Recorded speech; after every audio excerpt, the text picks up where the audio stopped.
что он придет в день суда, когда Аллах воскресит людей, станут все в одной долине. Аллах приблизит солнце на расстоянии мили. Сейчас, когда солнце далеко от нас, в некоторых местах 50-60 градусов жары летом бывает. Если солнце на расстоянии мили к людям приблизится, когда люди одни толпы в джаханнам будут идти, другие будут в рай идти, когда пророки не смогут заступиться за свои общины, когда кроме себя они будут бояться за кого-то кто-то скажет, когда будет сказано, что из каждой 1999 в джаханнам, ты думаешь, в тот день, когда родители будут бежать от своих детей, боясь, что дети попросят какое-то право, когда мать будет спросить своего сына за 9 месяцев, которые я тебя носила в утробе, одно благодеяние для этого дня дай.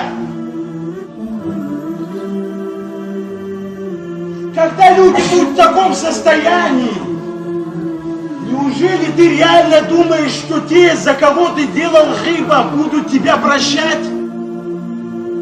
Придут люди в день суда, благодеяния которых будут подобны высоким белым Тиганским горам, и Аллах их сделает пылью развеянной.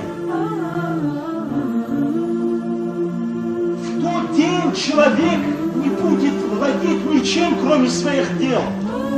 Тот пост, который ты с такой тяжестью держал, тот садака, который ты последние деньги своего имущества давал, отделяя своих детей, ты будешь отдавать вот это именно. Те ночи, которые ты стоял с тяжестью, ты будешь отдавать людям. Ты избегал зина, будешь брать зина людей, когда у тебя не останется своих благодеяний. Люди пили в этом мире вино, делали харам, ты боялся Аллаха, не делал это в день суда. Закончится благодеяние, чем отвечать? Будешь брать все грехи на себя, ответить перед Аллахом. Аллах справедливый, и каждый человек получит за каждое слово.